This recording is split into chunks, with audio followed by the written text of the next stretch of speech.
Monsieur le Président, chers collègues, la pollution de l'air est effectivement aujourd'hui la première préoccupation environnementale des Français et 83% de nos citoyens rhône-alpins ont exprimé leur inquiétude sur la qualité de l'air qu'ils respirent. Les citoyens de notre territoire sont conscients de la nécessité d'agir pour la préservation du climat et contre cette pollution de l'air. Les nombreuses mobilisations et actions sur le terrain en témoignent, à l'image des 2 marches pour le climat qui se sont tenues dernièrement à Lyon. Nous observons, comme sur beaucoup d'autres sujets, une prise de conscience citoyenne et surtout une volonté d'agir. Nous partageons cette volonté au sein de la métropole. En effet, ces sujets sont au cœur de nos politiques, de l'ensemble de nos politiques. Avec l'adoption du plan climat-énergie territorial, la métropole s'est dotée d'un cadre avec pour objectif clair la réduction des émissions de gaz à effet de serre et l'adaptation au changement climatique.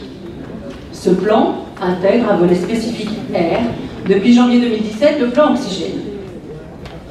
L'association Atmo Auvergne-Rhône-Alpes permet d'accéder à des données pertinentes et d'accompagner les décideurs dans l'élaboration et le suivi de ces plans d'action. Atmo communique également activement auprès des citoyens en les invitant à agir et en les aidant à prendre conscience de leur environnement. Cette association joue ainsi un rôle global, non négligeable en ce qui concerne le développement de solutions et d'actions pour une meilleure qualité de l'air sur notre territoire. Mais l'action de la métropole, dans le cadre de ce plan, touche tous les aspects du quotidien de nos concitoyens. Des déplacements à l'habitat, en passant par l'économie et l'énergie, dont le schéma qui vient de faire l'objet d'une présentation complète par notre collègue Roland Crémier en tout début de séance. La métropole développe par ailleurs activement les modes de déplacement doux, avec les vélos qui viennent d'être renouvelés, et avec plus de 640 km de pistes cyclables, avec un objectif clair d'atteindre les 1000 km d'ici 2020. Les transports en commun.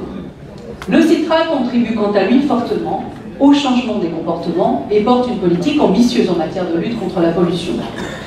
En 2017, plus de 470 millions de voyages se sont effectués en transport en commun, soit une fréquentation de plus de 24%, un quart par rapport à 2003. La part modale des transports en commun progresse régulièrement sur notre réseau et ne génère que, mais c'est encore trop, 3% de pollution atmosphérique, puisque c'est un réseau aux 3 quarts électrique, avec métro, tramway, funiculaire et trolleybus. Ce n'est pas la gratuité ou le lissage des tarifs, même s'il existe des tarifs combinés qui font l'attractivité d'un réseau de transport, mais bien son efficacité, son développement continu et le fait qu'il permet d'infuser les mobilités de partout. Mais pour accompagner encore plus fortement nos politiques environnementales, le CITRA a décidé de n'acheter plus que des bus propres, anticipant ainsi ses obligations imposées par la loi de transition énergétique à l'horizon 2025.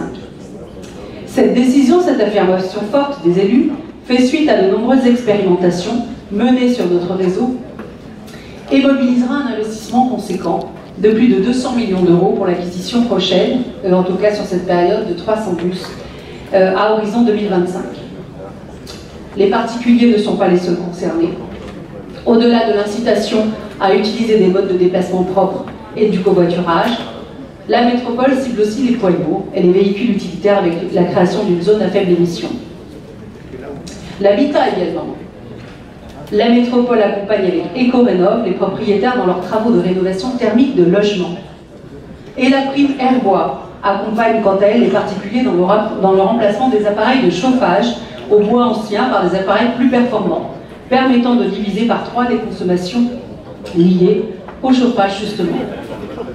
Donc dans le cadre de ce plan, les acteurs économiques et industriels profitent également des nombreuses actions qui sont mobilisées et qui visent à réduire leurs émissions de gaz à effet de serre. Soutien aux énergies renouvelables avec l'appel des 30, soutien à l'innovation dans les technologies plus propres, soutien à la réalisation d'audits énergétiques auprès des entreprises. L'ensemble de ces actions a bien permis de réduire de 11% les émissions de ces acteurs depuis 2003.